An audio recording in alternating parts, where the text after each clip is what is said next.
A magician is practicing his tricks for his show. The trick involves levitation.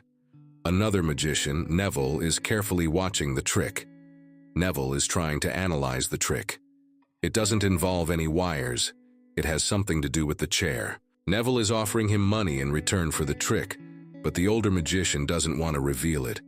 He built this trick and the chair on his own. The secret will go down with him. He offers to do the trick one more time for him. He starts performing the trick again, but Neville smashes him in the head. Neville tries to kill him using the things around the workshop, but they are all magic props which fail to kill him. But he finally manages to kill him. He copies notes and tricks from his diary. 9 years pass. Neville is practicing a trick with his assistant. She doesn't believe this to be a good trick. A student journalist, Gabriel, is coming in to interview him. He comes in and thanks Neville for doing this. He tries to steal Neville's ring as a trick but is caught by him. Gabriel starts the interview and wants to know where it all started with the floating chair trick. Neville tells him that he created the trick himself, and he is the only person who knows how it's done. Gabriel gets a call and writes something on a paper. He resumes the interview. Neville is not a fan of street magic. He believes it strips it of the mystique and showmanship. He takes a deck of cards and asks Gabriel to shuffle it. He asks him to pick a card, which Neville is able to correctly guess. He performs the same trick again, but instead of normal cards, he uses the tarot cards and tells a story about his granddad while doing it. This makes it obvious the difference between street magic and theatrics. The story helps in misdirection. Gabriel asks if it works other way around too. Can a trick be used to distract from the story? A story that perhaps he wants to keep secret. Gabriel asks Neville to think of a 5-digit number. He asks him to write the numbers down. He does, and then keeps the paper folded in his hand. Gabriel gets a notification. He then asks Neville to grab a fruit over from the basket. He takes out a shaving knife and cuts the banana in half, showing how sharp the knife is. He uses the knife to cut his own hand and pours the blood on the paper, revealing the numbers Neville wrote down. Gabriel washes his hand while Neville explains the trick.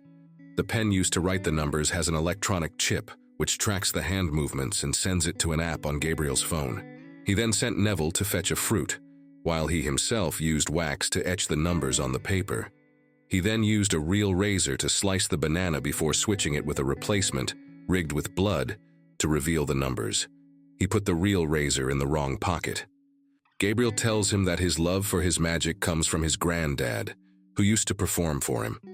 His granddad invented a lot of the tricks himself.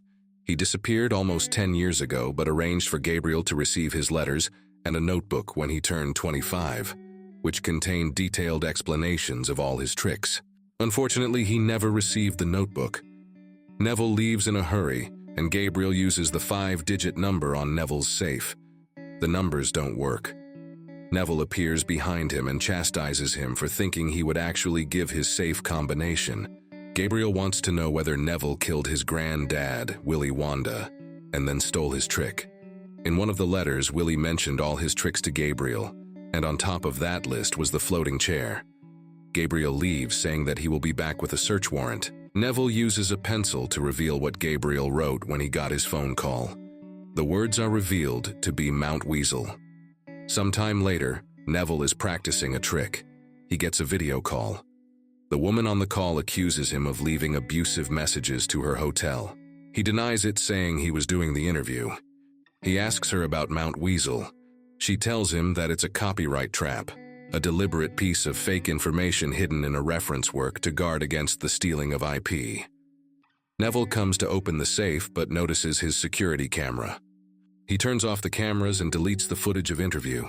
He opens his safe, takes out his notes for the floating chair, and burns them all. Neville is practicing the floating chair trick when Detective Philip Hewson arrives. They are here for his wife. They believe he called her several times and was quite agitated. A woman matching his wife's description has been found dead. He tells them that he was here last night, but since he deleted the footage, he has no alibi. Phillips looks around the workshop. He asks Neville to open the safe for him. There is a bloodied razor inside the safe. It is revealed that when Gabriel stole Neville's ring, he replaced it with a fake one, which relayed his hand's movement back to an app on his phone. This revealed the safe combination.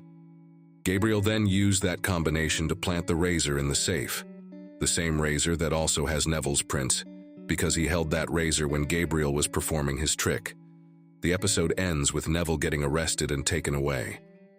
Please like and subscribe the channel for more videos like these.